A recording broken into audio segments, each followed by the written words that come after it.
come check out our D&D 5e actual play podcast, Super Quest Saga, the show where Will, Brian, your special guest Jake, and friend of the show Josh Freeland sit around the table and play some Dungeons & Dragons in space. It's Will's homebrew sci-fi space opera campaign. Find it on iTunes, YouTube, SoundCloud, or anywhere you get your podcasts. Super Quest Saga! Hey everybody, welcome to the Dungeoncast. I'm Will. I'm Brian. This is a podcast where we talk about everything Dungeons & Dragons, from badass barbarians to basic broadswords. And today, we're talking about Baphomet.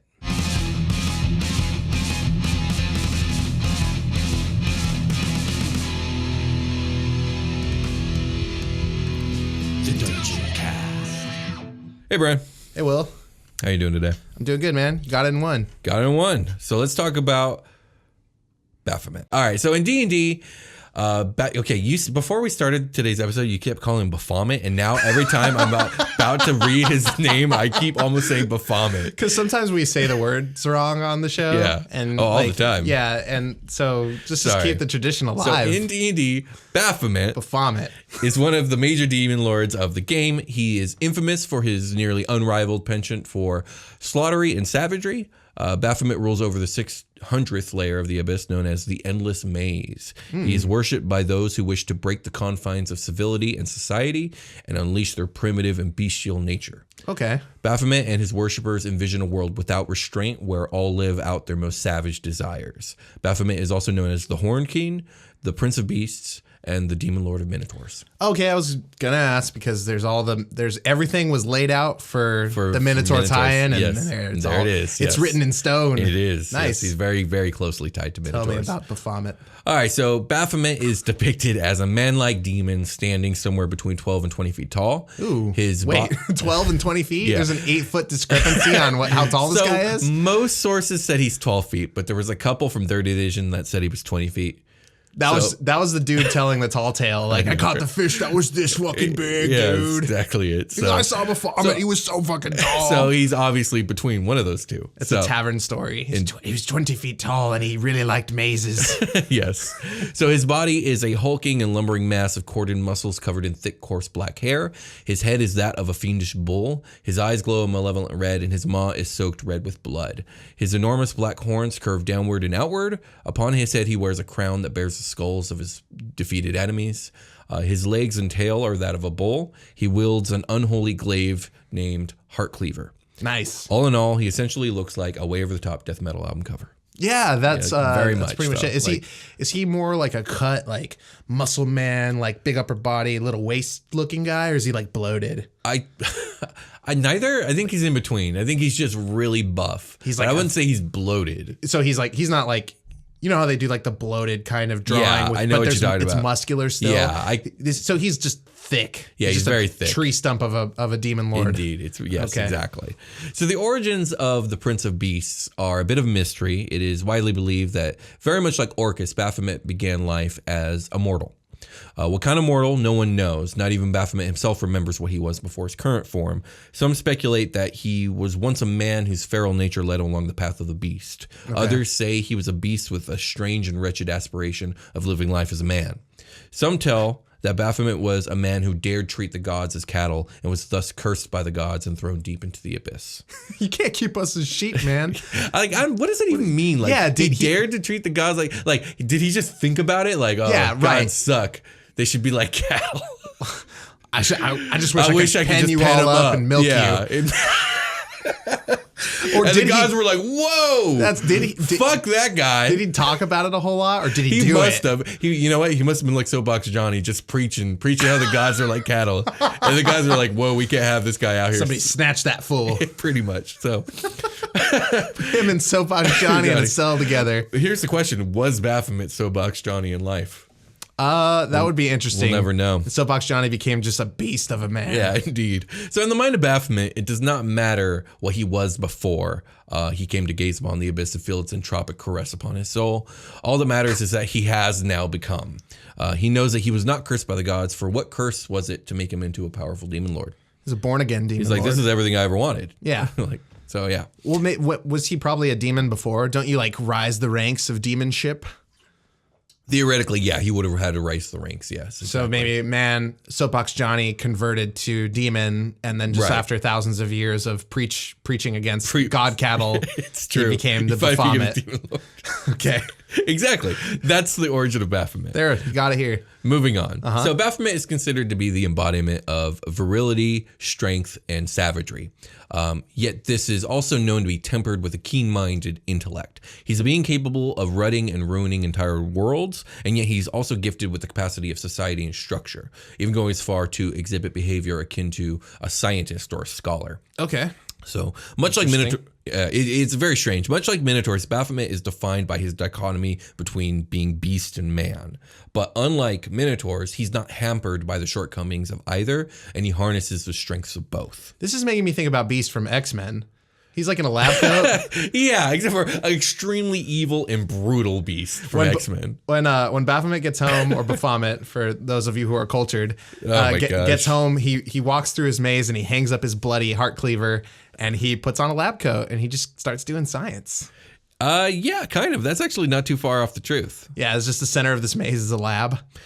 Well, yeah, we're going to talk about his lab. So, oh wow, he's got labs. He does have a lab. X-Men. Yeah, we'll see. But it's a Minotaur.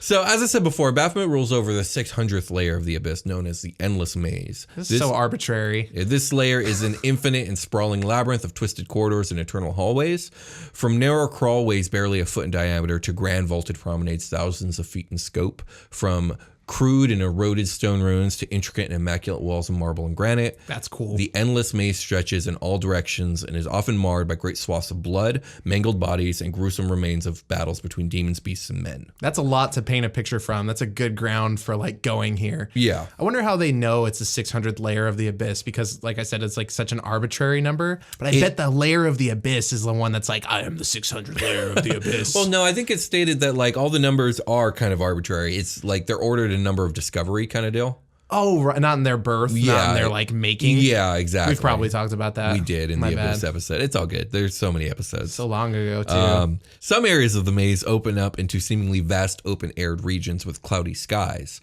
But out of sight, jagged cliffs climb into these sky of gray clouds. Mm-hmm. But these clouds are merely mists that block the view of a vast cavern ceiling crawling with demonic insects the size of horses. Oh, cool. Yeah, so those guys just live up there. Just big ants. Big ants, yes, exactly. And it's said that when these creatures die, obviously they fall to the ground level, and it has spread superstition that the layer above the 600th is a layer of demonic insects. But no, they're just part of this layer, and most people just don't know any better. It's like when you leave your air, what is it? You leave your window open. Like my dad used to go out and put up like lights on the house for Christmas. Yeah. And he would leave my window open and there'd be like 1,000 flies in my room. They'd all stay on the ceiling because it was cold. We'd run the air. Yeah. And they're just like all fall to the ground. Oof. Is it like that? It's just like cold. Sure. It's just like that. Yeah. Yeah. We'll go with that. Okay. So on the outer edges of this layer's Baphomet influence section, the maze gives way to endless natural underground caverns tangled in an incoherent network. Okay. But nearer to the center of the layer, the maze becomes increasingly more structured. The complexity and intricacy of the architecture advances exponentially the nearer the maze comes to Baphomet's seat of power, the Immaculate Palace of Lixion. Ooh. So you have to like change your tactic of going through the maze like halfway through it? Yeah, basically. That's like a cross up, like an ankle breaker right there. Yeah, the closer you get to Lixion, the more artificial. Yeah, the more artificial the maze seems. Okay. So the Immaculate Palace of Lixion rises from a mesa in a large chamber at the heart of the endless maze. It is surrounded by a moat that extends outward in a mile radius around the palace. Okay. But this moat itself is an insanely complex three-dimensional labyrinth of stairs, bridges, and towers. It's a moat. It's like a moat fortress. It's like a fortress outside the maze. It's That's a moat crazy. Maze. So for anyone who's played Final Fantasy 12, this reminds me very much of the Garam Scythe Waterway, which is exactly like this. It's like the sewerway beneath the city of Rabanastre, and it's just this labyrinth of stairs and bridges across all these waterways. Wow, okay. And that's how I picture the moat maze that surrounds the Palace of That's Lixion. pretty cool. Yeah. So it's just a continuation of the maze, but it's all got water under It's all got water involved, and it forms like a perfect circle around the palace. Now, this moat maze is actually kept immaculately clean by thousands of quasits under the orders of Baphomet. Nice. That's how he's using all his closets. Keep this place clean.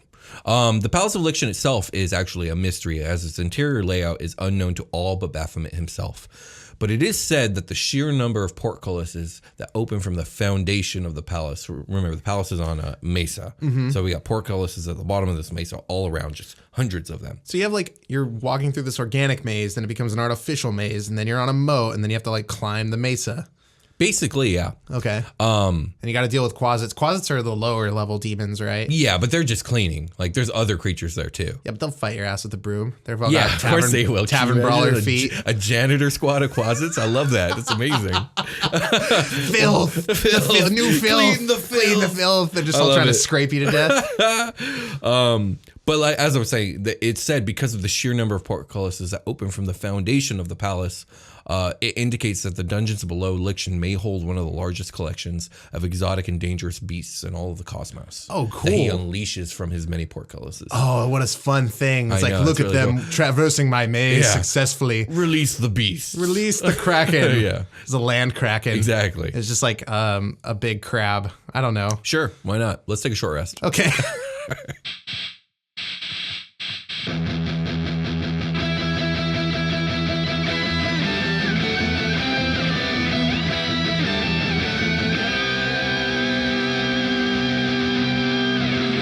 Hey everybody, welcome to the part of the episode we're not talking about that last thing we're talking about. We're talking about how much I love you. I love you. Love you. If you can hear the sound of my voice, or if you can't and you're ingesting the show some other way, that's perfectly fine. And I love you. Love you. However you're doing it. Thank you for dungeon casting. Will's here. I am here, and I also share feelings of affection towards you. Yes, kin to love. Now, we've got merch. Yeah, we got a merch store. So if you guys are interested in supporting the show and want to do so by sporting awesome Dungeoncast merch, all you got to do is click below this video or click the link in the description, and it will take you to our store where we have t-shirts and mugs and just t-shirts and mugs, but t-shirts and mugs for not just this show, but for Super Quest Saga. Yeah, and yep, that's all true. All of it. Everything I said was factual. There's a link below in the show notes. Mm-hmm. If you're listening to this on like iTunes or something like that, and or SoundCloud or whatever podcasting app, if you are down there, if you look down there on YouTube, our store, we'll set it up so our store just like appears, and there's like a direct link to it. Those proceeds go directly to like helping the show grow. Indeed. Pretty much. Like we pretty much use that money just like we use our Patreon money. And that's pretty much it, guys. You can get a sweet shirt. I think we can do like cool stuff with the store. Like I gotta get my own shirts pretty much. Like I really need my own Dungeoncast shirt. I keep forgetting to get it. Yeah. I finally have a Super Quest Saga shirt, but that's only because Freeland is a saint. Same. Same. So we'll buy our own shirts. One day. You can't really see our shirts on the show. It's not really like I'm gonna wear it to I'm gonna wear it to con. I think I'm gonna go to Anime Expo. Oh, nice. We should go to Anime Expo. Okay, I'm down. When is it? We should go. I think it's coming up. Okay, cool. It's in LA. Yes, I know that. We're local to LA for anybody that doesn't know. We super are. Sorry, I activated your Google. Why is it I'm notorious at your voice activating always does people's that? Google Assistant. I wonder why. Hey Google, but yes, let's search go to the Anime Dungeoncast. Expo. Don't talk over the. Hey Google, search the Dungeoncast. Yeah, nothing happened. It happened on somebody's. If I got you, let me know. Oh my gosh. Anyways, yeah, I'm down. We'll talk about it later. We'll talk about it later. Come see us at Anime Expo. We'll probably be there. Okay, back to the show. Back to the show.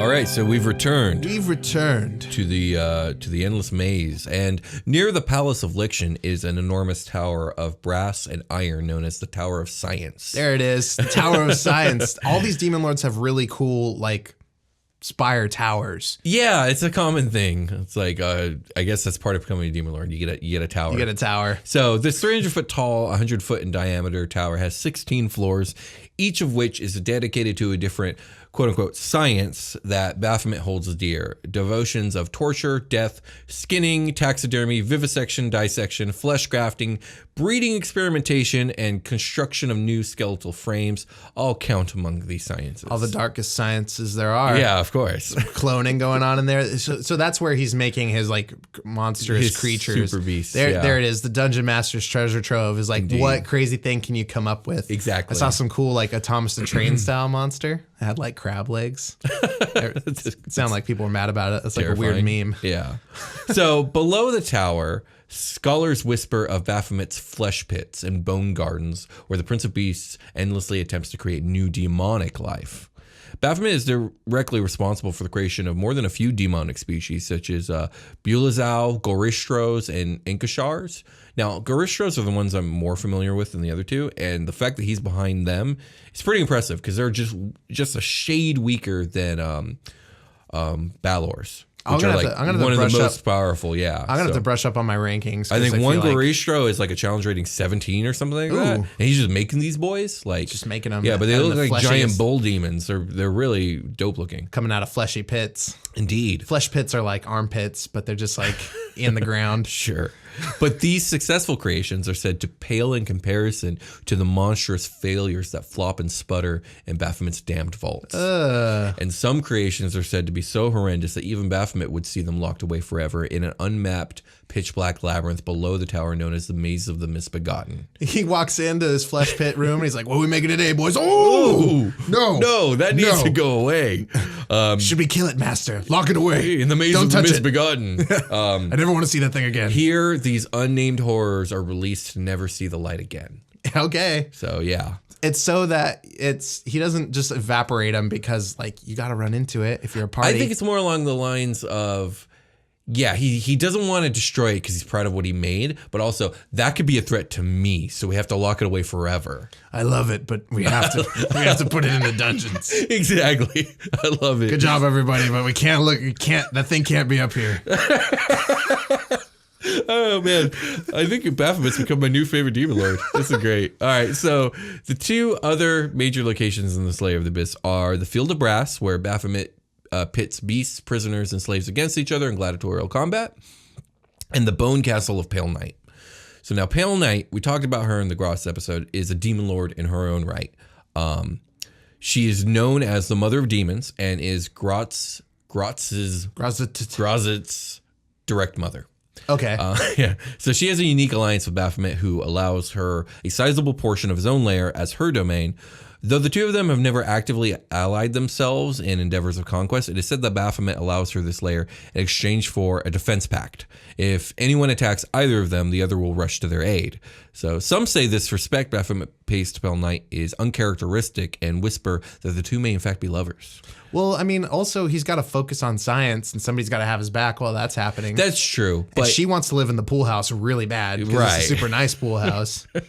If they're lovers, that's weird because that would make him Gross's stepdad, and they hate each other already, so that's just a weird dynamic. I mean, but so the way I see it is, Pale Night is called the Mother of Demons because like she birthed 1,000 monsters or whatever, including Grost. Dope. And I can see Baphomet being like fascinated with that, being a father of beasts and monsters himself. Right. So he's like, we're the same. Like, you do what I do, just in a different way. So yeah, you could chill here. You're like the organic me. Yeah, you're like the organic. You mind if me. I scrape some cells? I can see that. So I can see them working in tandem to create like new demonic species. Maybe they are lovers.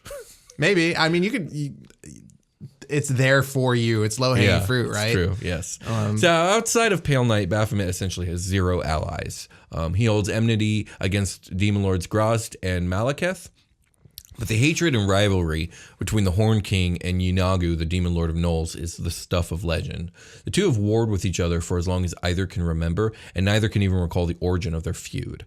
But their mutual obsession with each other is apparent as either Demon Lord leads wave after wave of vast demon armies into battle against each other. Okay. It's like their own private blood war of stalemate and attrition. Sure. The blood war within the blood war. Exactly. There's all these mini blood wars going on. It's ridiculous. I love that Netflix series, Mini Blood Wars. Yes.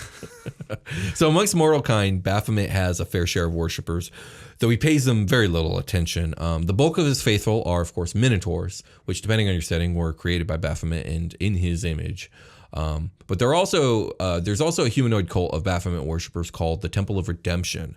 So usually the Temple of Redemption cult is organized by evil rangers, barbarians, and druids who worship the Horned King as a nature deity of beasts. Okay. These cults take advantage of poor rural towns, luring the downtrodden with promises of vengeance against the oppression of the government, city dwellers, and society in general.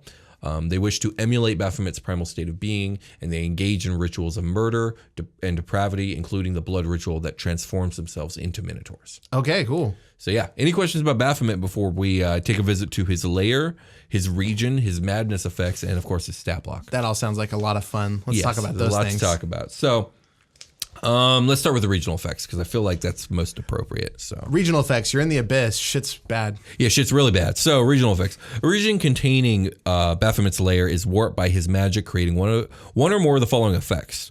Number 1, plant life within 1 mile of the lair grows thick and forms walls of trees, hedges, and other flora in the form of small mazes. You know how I like thick plants. Yeah, these thick bushes just Thick making thickets. mazes.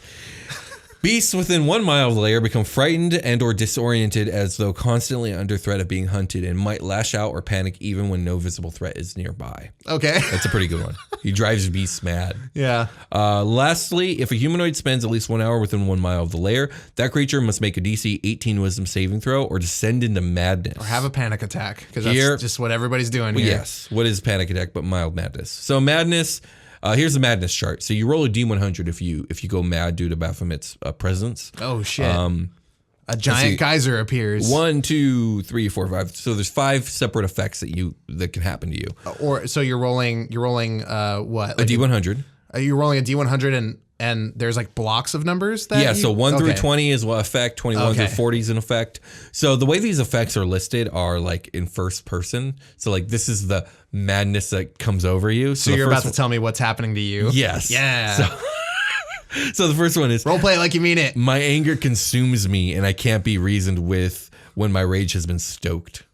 That's the first one. You're real mad. Second one, I degenerate into beastly behavior, seeming more like a wild animal than a thinking being. Ooh, that's like reminds me of Thacker from Amnesty, Adventures on Amnesty. I never listened to that okay. one. There's a character that like It's has like come that? to this. Yeah. Oh wow. The next one is the world is my hunting ground. Others are my prey. Okay. The next one is start attack the party. Attack the rest of the party. The next one is hate comes easily to me and explodes into rage. That's kind of the first one, really. It's just barbarian stuff. It's just mad again. There's probably somebody in your party that's already prone to all these things. Right. And finally, I see those who oppose me not as people, but as beasts meant to be preyed upon. Okay. That's kind of like the other one. Yeah, So, become a murder hobo, but now everybody's subject to it. So yes, I guess different reasoning for the same effect. Any questions before we move on to the layer and the layer actions? I mean, that was pretty weak, man. That random table, I'd spice that it bad was boy like up. get very mad and violent. That's what each one basically was. Yeah. Except for the one where you degenerate into like a beast, then you just become. Spice weird. that up. Your random tables need to have some juicy stuff in them. I could agree with that. All right, let's go to layer. So the layer, like we said, is the Palace of Liction, and all layer actions happen on an initiative count of 20. Real quick though, the reading of this that you gave at the beginning is like the area in which this layer appears. Does that mean it's changing locales? It's possible. Doesn't have to be on the mesa, or it's at different parts of the mesa. We have temples and towers, Demonlord towers that move locations, right? Yeah, sure. Let me see here. It's not giving me a specific like distance, but let me see here.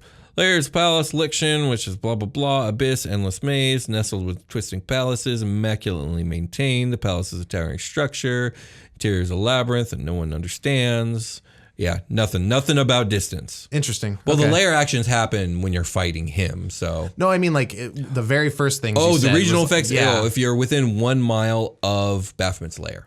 Oh, I thought it said. So like if Baphomet comes to the mortal plane, and he brings his lair, doesn't even bring it. He just forms a layer. He just makes a layer. New layer. It's layer 2. Okay, abyssal incursion. Yes, Baphomet on the scene. You're doing mad science effects on your village. Yes, exactly. Okay, got it. There's thick thickets. Layer effects. Initiative count of 20. So there's 3 effects. The first is Baphomet seals one doorway or other entryway within the lair. The opening must be unoccupied. It is filled with solid stone for 1 minute or until Baphomet creates this effect again. So he can control the maze. That's what we're getting here. Effect 2. Baphomet chooses a room within the lair that is no larger in any dimension than 100 feet. Until the next initiative count of 20, gravity is reversed within the room. Oh, that's cool. Yeah, any creatures or objects in the room when this happens fall in the direction of the new pull of gravity unless they have some means of remaining aloft. Baphomet can ignore the gravity reversal if he's in the room, although he likes to use his action to land on a ceiling to attack targets flying near it. So yeah, he can control not just the maze, but reality itself. That is so fucking cool. Like, I'm going to flip the gravity, take 5d6 fall damage, and I'm going to jump on you. Exactly. Wow. So finally, Baphomet casts Mirage Arcane, affecting a room within the layer that is no larger in any dimension than 100 feet. The effect ends on the next initiative count 20. We should look that spell up. I'm not sure what Mirage Arcane does. Okay, I'll look it up. Yeah. All right, I looked it up. Mirage Arcane, 7th level illusion. It takes 10 minutes to cast. The range is sight, and the duration is 10 days. It's bard, druid, or wizard. You make terrain in an area up to 1 mile square, look, sound, smell, and even feel like some sort of other terrain.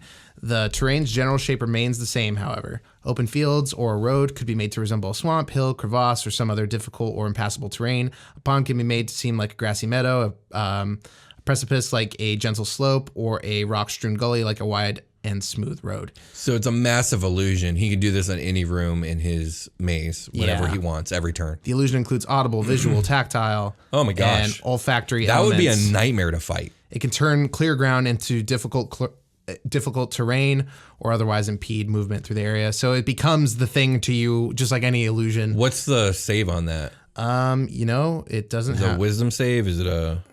No, you're just doing this, buddy. Oh, wow. Okay, cool. It's just a free illusion. All right, so let's move on to the stat block. You ready for this? It's a big one. Hang on. Creatures with true sight can see through the illusion to the terrain's true form. However, all other elements of the illusion remain. So while the creature is aware of the illusion's presence, the creature can still physically interact with the illusion. Oh, wow. Okay. Yeah, this spell is a big deal, it seems like. And he can do it every turn for free. Great. So let's talk about Baphomet, the stat block. So he's a huge fiend. Armor class 22. Sorry. Hit points 275, speed of 40 feet. See, he can walk fast. Why can't the other giants walk fast? We just did the giants, the Cyclopean episode. The stats are out of control. We got 30 strength, 14 dex, 26 con, 18 intelligence, 24 wisdom, 16 charisma. Like, this dude's good at everything. Yeah, the level caps don't apply to Demonlords and gods. He resists cold, fire, and lightning. Immune to poison, bludgeoning, piercing, and slashing damage. That's not magical. Immune to being charmed, exhausted, frightened, or poisoned. He's got 120 feet of true sight. He's got telepathy at 120 feet. He could speak all languages. That's not tied to telepathy. It's languages all, also telepathy 120 feet. He might be the smartest demon lord alive. I would say yes. I mean, like, that's very all languages. Yeah, that's pretty very, good. very impressive. He's fucking C3PO up in here. Yeah, so he's got quite a few features. The first is charge. If Baphomet moves at least 10 feet moves 10 feet straight toward a target and hits with a gore attack on the same turn, the target takes an extra 3d10 piercing damage. Yeah, that's a lot. If the target is a creature, it must succeed on a DC 25 strength saving throw or be pushed up to 10 feet away and knocked prone. Baphomet also gets innate spellcasting. It's all based off his charisma. DC against all his shit is 18. So his spell list is pretty short. 3 times a day he can cast Dispel Magic, Dominate Beast, Hunter's Mark, Maze, and Wall of Stone. And once a day he can cast Teleport. That's cool. Yeah, all useful stuff. Hunter's Mark and not like Hex or something. Well, he's a hunter. He's all into beasts and stuff. That's true. So. Okay. But it's honestly the same spell. Some ranger. Yeah, I know, but the flavor is more, obviously ranger than eldritch or whatever. Yeah, and rangers and barbarians and druids worship him, so there's that makes sense, okay. The next feature is called Labyrinth Recall. This is the same thing that Minotaurs get, where they can perfectly recall any path that they've traveled and is immune to the maze spell. All right. Legendary Resistance, which is 3 times a day you can succeed on a failed saving throw. Magic Resistance, Baphomet has advantage on saving throws against spells and other magical effects. That's pretty big. Mm-hmm. Magic Weapons, Baphomet's weapon attacks are magical. Excuse me. Lastly, Reckless. At the start of his turn, Baphomet can gain advantage on all melee weapon attack rolls during that turn, but attack rolls against him have advantage until the start of his next turn. That's interesting because I'm like hearing all of these special class features like baked into this guy. Yeah, so that's a barbarian. He's like a level 30 character, really. Yeah, and I think that's exactly what he should be. Yeah. Yeah, so he's got quite a few attacks. He's got Heart Cleaver, which is his glaive, Bite, and Gore, and then the Frightful Presence. So Frightful Presence is just like all the dragons. All the creatures of Baphomet's choice within 120 feet of him and are aware of him must succeed a DC 18 Wisdom saving throw or become frightened for 1 minute. And when it comes to his physical attacks, he has a multi-attack feature, which means he can make a Heart Cleaver attack, a Bite attack, and a Gore attack all in one turn. Cool. Heart Cleaver is a plus 17 to hit with a reach of 15 feet. It's 2d10 plus 10 slashing damage. The Bite is plus 17 to hit with a reach of 10 feet, 2d8 plus 10 piercing damage. And the Gore is plus 17 to hit, 10 feet, 1 target, 2d6 plus 10 piercing damage. That's a lot. That's pretty massive. And then he gets legendary actions. Yeah. So these are off-turn actions. He gets 2 choices. He gets 3 points to spend, and one action costs 1 point, and the other action costs 2 points. So the first action is just an extra Heart Cleaver attack. Okay, on your turn. Yeah, which was the most devastating of the 3 of his physical attacks. The second is called Charge. Baphomet moves up to his speed, then makes a Gore attack. And gets that extra bonus damage on it, right? Yes, exactly. And then on top of it, like that's an off-turn movement. Yes. Off-turn movement plus attack. Pretty brokes. And I'm pretty sure, like, so he can charge, move, Gore attack, still has a point of legendary action left, can Heart Cleaver attack. So you get up to you, charge, do all that damage. Yeah. So he basically gets a whole turn. Yeah, he gets 2 turns. How do those points work? They recharge every turn, or is it once a day? Or they recharge every round. Every round. So yeah, he's doing this to you. 2 turns around is what he gets. Oh my gosh. Which I think it's pretty appropriate for like a Demonlord level creature. Now with the multi-attack, I guess with all multi-attack, do you have to perform them in the order they're listed? No. And you could do them in any order. too. So you could move 10 feet and do the Gore first and get that bonus damage and then do the other 2 attacks. Yes, exactly. That's pretty fucking good. Yeah, absolutely. That's pretty dang good. Indeed it is. So don't fight Baphomet. Don't fight Baphomet. Yeah, indeed. I'll wreck you. Any questions about the Prince of Beasts before we call it a game? Let's go to the long rest. All right. We're not going to call it a game. We're going to have a long rest. Well, yes, but no more that's on its no way more to calling questions. it a That was game. really, really cool. I love that. There's so many things I love about what's baked into this guy. Yeah, Ranger he was stuff, a barbarian lot more, stuff, a wizard lot more stuff. interesting than I thought he was going to be. He's just a multi-class wizard, barb, ranger. Baphomet was always like just a beast monster to me. Beast master. I really didn't know much about him, but the more I learned about him, I was like, oh wow, he's actually way more nuanced than I would have thought. That's the same thing. See, that's what Beast from X-Men is dealing with too. Oh my gosh. Everybody's like, Wills is you're keeping a monster in your house, and he's Right. doing science. Exactly. So let's get ready for our long rest, and I believe we have some We have things to read. a message from a patron that we would like to read. All right, let's do it. It says, "Please read this post. I hope I got this out in time because I made a last call." For Oh this. yeah, I saw that. You did. You made it. I asked this person if they would like this to air earlier, so I might do an edit around. Oh, okay. All right. Maybe not. I don't know. right. It should be okay though. If not, we'll find out. So to my players. Wait. Who? Oh, sorry. who is This is from Rachel Chastain. Thank you, Rachel. On Patreon. Thanks, Rachel. You're awesome. So to my players, I'm going to do my best with the names. Ninkao, that's Ninkao. I think I said that right. Yeah. Axel, Ari, and Kat. I am so incredibly lucky. Blah, blah, blah, blah, blah. This is great. This is going so well. I am so incredibly lucky to be your DM. You guys always surprise me. Thank you for joining me on our adventures in Gracia or Gracia. It's Greysia. Maybe I should read the notes. I love you all. My gift to you guys is congratulations on reaching level 6. Woo! Your DM Ray. Y'all leveled up. Yeah. And you heard it here. Super good. That's congratulations. Or maybe they leveled up and then they aired it here. That's true. But I think the intention was that they're supposed to Level up. here. Okay. I see. Because I checked with this person in our Discord? Discord to be like, okay. hey, is it cool that we're reading this on this episode? Because it's a little later than, we record Right. a batch and then Yes. it comes out. So I'll double check that. This might come out on a different episode. Okay. Because they haven't responded to me just yet. All So, right. yeah. With that being said, I think we can call it a game. Well, we're gonna check out Super Quest Saga. Oh yeah, we say stuff at the end. We say of the stuff show. at the end. Yes. Yeah. Check out some of our other projects. Check out our merch store. Super Quest Saga is the big one. A lot of we should be beyond halfway in the story at this point. Let me see here. By the time this episode airs, we should just be crossing the halfway point. Yeah. So bonkers stuff is happening. Actually, no, we won't have crossed them because we're it's just every 2 getting there. weeks. We're like an episode behind the halfway point. Oh man, it's gonna go down.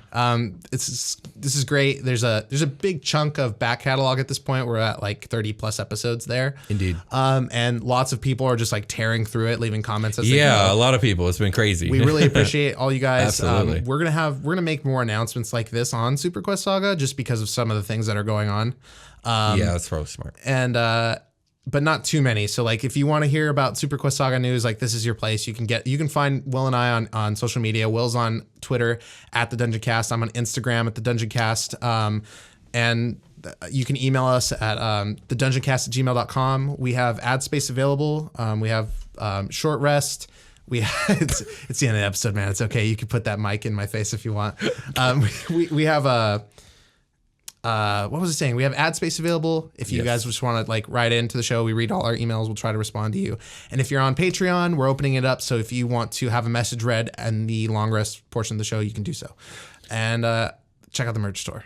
Let's call it a game. That's it. Let's call it a game. We'll talk to you guys later. Bye.